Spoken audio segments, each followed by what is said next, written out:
चलिए जानते हैं छत्तीसगढ़ की 25 बड़ी खबरों को सिर्फ 10 मिनट में, लेकिन उससे पहले वीडियो को लाइक और चैनल को सब्सक्राइब जरूर करें। भूपेश बघेल पर अभद्र टिप्पणी करने वाले पर एफआईआर दर्ज। सोशल मीडिया पर पूर्व मुख्यमंत्री भूपेश बघेल के खिलाफ अभद्र टिप्पणी, गाली गलौज और समाज में द्वेष फैलाने के मामले में रायपुर पुलिस ने एफआईआर दर्ज की है। एनएसयूआई के विरोध प्रदर्शन और दबाव के बाद सिविल लाइन थाना पुलिस ने अमित सेन के खिलाफ भारतीय न्याय संहिता की धारा 196, 352, 353 और 356 के तहत मामला दर्ज किया। मंगलवार को रायपुर जिला एनएसयूआई अध्यक्ष शांतनु झा के नेतृत्व में कार्यकर्ता थाने पहुंचे और ज्ञापन सौंपा। लगातार जनाक्रोश के बाद शाम करीब 5 बजे पुलिस ने कार्रवाई की। एनएसयूआई ने आरोपी के खिलाफ सख्त कार्रवाई की मांग की है। रायपुर में रसोइयों की हड़ताल। छत्तीसगढ़ के करीब 86,000 रसोइयां पिछले 30 दिनों से अपनी मांगों को लेकर धरने पर बैठे हैं। रायपुर के तूता धरना स्थल में 2 महिला रसोइयों की तबीयत बिगड़ने के बाद इलाज के दौरान मौत हो गई। मृतकों में बेमेतरा की दुलारी यादव और बालोद की रुक्मणी सिन्हा शामिल हैं। रसोइयां न्यूनतम मानदेय, स्थायीकरण और सामाजिक सुरक्षा की मांग कर रहे हैं। कांग्रेस ने सरकार पर लापरवाही का आरोप लगाया है। वहीं लोक शिक्षण संचालनालय ने कहा कि मौत का धरने से सीधा संबंध नहीं है। रसोइया संघ ने मुआवजे और मांगे पूरी करने की मांग की है। बकरियों के झुंड के साथ कोठरी का बच्चा गांव पहुंचा। कोरबा जिले के कटघोरा वन मंडल के केंदई रेंज में एक अनोखी घटना सामने आई, जब बकरियों के झुंड के साथ कोठरी का बच्चा गांव तक पहुंच गया। यह मामला ग्राम भूलसी भवना का है। ग्रामीण जंगल से बकरियां चराकर लौटे तो उनके साथ कोठरी का बच्चा भी आ गया। बाद में ग्रामीणों ने इसकी सूचना वन विभाग रेंजर अभिषेक दुबे के नेतृत्व टीम ने मौके पर पहुंचकर कोठरी के बच्चे को सुरक्षित रेस्क्यू किया और जंगल में छोड़ दिया। वन विभाग के अनुसार गर्मी में जंगली जानवर भोजन और पानी की तलाश में गांवों के पास आ जाते।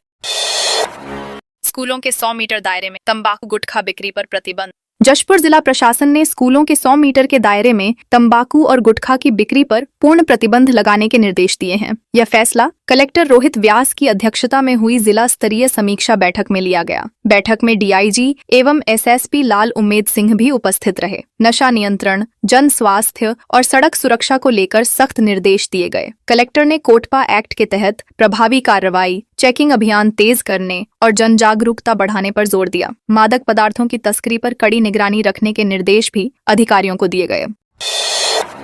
कोरबा में सील दुकान के पास कबाड़ जब्त। कोरबा में सील की गई कबाड़ दुकान के पास अवैध रूप से कारोबार जारी रहने की सूचना पर पुलिस ने आधी रात छापा मारा। कोतवाली थाना और सीएसआईबी चौकी पुलिस की कार्रवाई में 3 कबाड़ से भरे वाहन जब्त किए गए और 3 आरोपियों को गिरफ्तार किया गया। जब्त वाहनों में लोहे के बड़े पाइप और अन्य कबाड़ मिला है। आरोपी चोरी छिपे कबाड़ की खरीद फरोख्त कर इसे दूसरे जिलों में भेजने की तैयारी में थे। एसपी सिद्धार्थ तिवारी ने बताया कि अवैध कबाड़ कारोबार पर लगातार निगरानी की जा रही है और आगे भी सख्त कार्रवाई जारी रहेगी।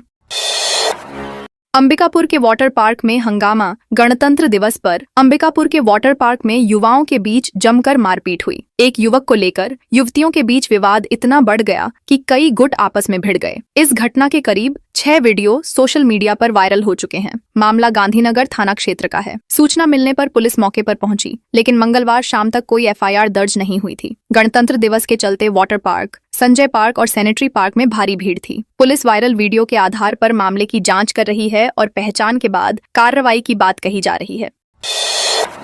रायपुर की सड़कों पर अपराधियों में पुलिस का खौफ। रायपुर में पुलिस कमिश्नरेट सिस्टम लागू होने के बाद कानून व्यवस्था में बड़ा बदलाव देखने को मिल रहा है। शहर के प्रमुख इलाकों, शराब दुकानों, अहातों और मरीन ड्राइव तक पुलिस की सख्त मौजूदगी नजर आ रही है। लगातार पेट्रोलिंग, औचक चेकिंग और त्वरित कार्रवाई से अपराधियों में खौफ और आम जनता में भरोसा बढ़ा है। नशे के कारोबारियों और नियमों की आड़ में अवैध गतिविधियों में लिप्त लोगों के लिए हालात कठिन हो गए हैं। पहले जिन इलाकों को अपराध का गढ़ माना जाता था, वहां अब पुलिस की सक्रियता से स्थिति पूरी तरह बदलती दिख रही है।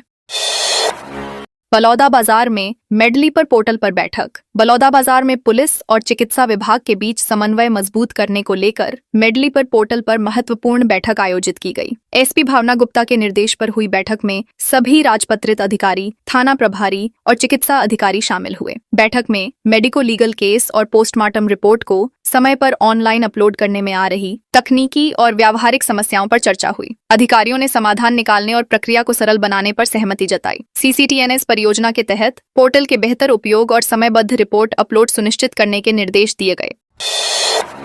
पीएचक्यू और गृह विभाग की लेटलतीफी उजागर। छत्तीसगढ़ इस साल राष्ट्रपति पुलिस वीरता पदक से वंचित रह गया, जबकि पिछले वर्ष राज्य के जवानों ने कई बड़े नक्सली ऑपरेशन को अंजाम दिया था। बस्तर क्षेत्र में 30 से अधिक नक्सलियों के मारे जाने के बावजूद पदक के लिए नाम समय पर केंद्र तक नहीं पहुंच पाए। जिलों से भेजी गई सूची पुलिस मुख्यालय और गृह विभाग में देरी का शिकार हो गई। अधिकारियों के अनुसार जिलों से आवेदन समय पर पहुंचे थे, लेकिन आगे भेजने में लेटलतीफी हुई। इसी कारण राज्य को पहली बार इस प्रतिष्ठित सम्मान से हाथ धोना पड़ा, जिससे प्रशासनिक लापरवाही उजागर हुई है।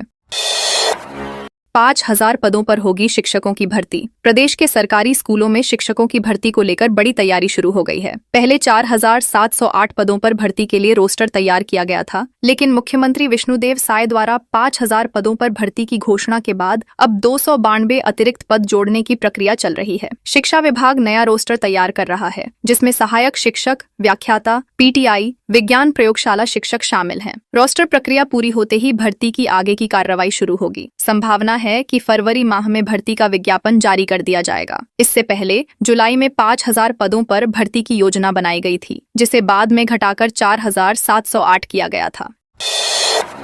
सरगुजा में ट्रक की टक्कर से 2 छात्राएं घायल। सरगुजा जिले के अंबिकापुर रायगढ़ नेशनल हाईवे 43 पर मंगलवार को तेज रफ्तार ट्रक ने सड़क किनारे खड़ी 2 छात्राओं को टक्कर मार दी। हादसा बतौली थाना क्षेत्र के सेदम इलाके में हुआ। दुर्घटना में स्वामी आत्मानंद स्कूल की छात्राएं हेमा साहू और रतिका साहू गंभीर रूप से घायल हो गईं। स्थानीय लोगों ने दोनों को तत्काल सामुदायिक स्वास्थ्य केंद्र पहुंचाया, जहां से हालत गंभीर होने पर अंबिकापुर रेफर किया गया। हादसे के बाद गुस्साए ग्रामीणों ने चक्का जाम कर दिया और स्पीड ब्रेकर व बैरिकेड लगाने की मांग की। पुलिस ने मौके पर पहुंचकर स्थिति को नियंत्रित किया। बिलासपुर में कॉपर वायर चोर गिरोह का भंडाफोड़। बिलासपुर की सिविल लाइन पुलिस ने एसी के कॉपर वायर चोरी करने वाले गिरोह का पर्दाफाश किया है। पुलिस ने करीब 1 लाख रुपए से अधिक कीमत का कॉपर वायर जब्त कर 2 चोरों और चोरी का माल खरीदने वाले 2 कबाड़ियों को गिरफ्तार किया है। लगातार हो रही चोरी की घटनाओं के बाद पुलिस ने विशेष टीम गठित की थी। मंगला चौक स्थित HDFC बैंक के पास हुई चोरी के CCTV फुटेज के आधार पर राहुल गंधर्व और एक नाबालिग को पकड़ा गया। पूछताछ में आरोपियों ने कई जगहों से चोरी करना स्वीकार किया। सभी आरोपियों को न्यायालय में पेश किया गया था। माकड़ी में कांग्रेस ने मनरेगा बचाओ पदयात्रा निकाली। कोंडागांव जिले के माकड़ी विकासखंड में कांग्रेस ने मनरेगा बचाओ संग्राम के तहत पदयात्रा निकाली। गांधी चौक पर पूजा अर्चना के बाद शुरू हुई इस पदयात्रा में कांग्रेस नेता, मनरेगा मजदूर और ग्रामीण बड़ी संख्या में शामिल हुए। पदयात्रा में पूर्व मंत्री शंकर शोड़ी, जिला कांग्रेस अध्यक्ष रवि घोष सहित कई वरिष्ठ नेता मौजूद रहे। यात्रा के दौरान मनरेगा मजदूरों की समस्याएं सुनी गईं। साप्ताहिक बाजार में आयोजित नुक्कड़ सभा में कांग्रेस नेताओं ने केंद्र सरकार पर मनरेगा को कमजोर करने का आरोप लगाया और कहा कि मजदूरों के अधिकारों की अनदेखी की जा रही है।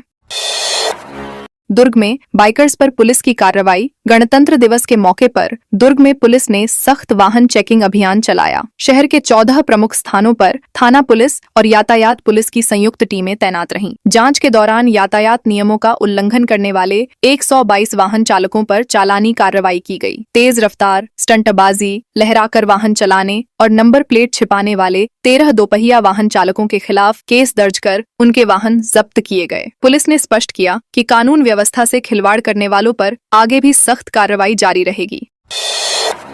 बलरामपुर के राशन दुकानों तक देर से पहुंचा खाद्यान्न। बलरामपुर जिले में खाद्यान्न की आपूर्ति में देरी से APL और BPL कार्ड धारकों को परेशानी झेलनी पड़ी। राशन समय पर दुकानों तक नहीं पहुंचने से वितरण देर से शुरू हुआ, जिससे दुकानों पर भारी भीड़ उमड़ पड़ी। उपभोक्ताओं को कई दिनों तक राशन के लिए चक्कर लगाने पड़े। जिला खाद्य अधिकारी विजय कुजूर ने बताया कि अब तक 83% राशन का वितरण किया जा चुका है। देरी का कारण मिलिंग प्रक्रिया में विलंब बताया गया है। प्रशासन ने शेष राशन जल्द वितरित करने का आश्वासन दिया है। हालांकि देरी को लेकर लोगों में नाराजगी बनी हुई है।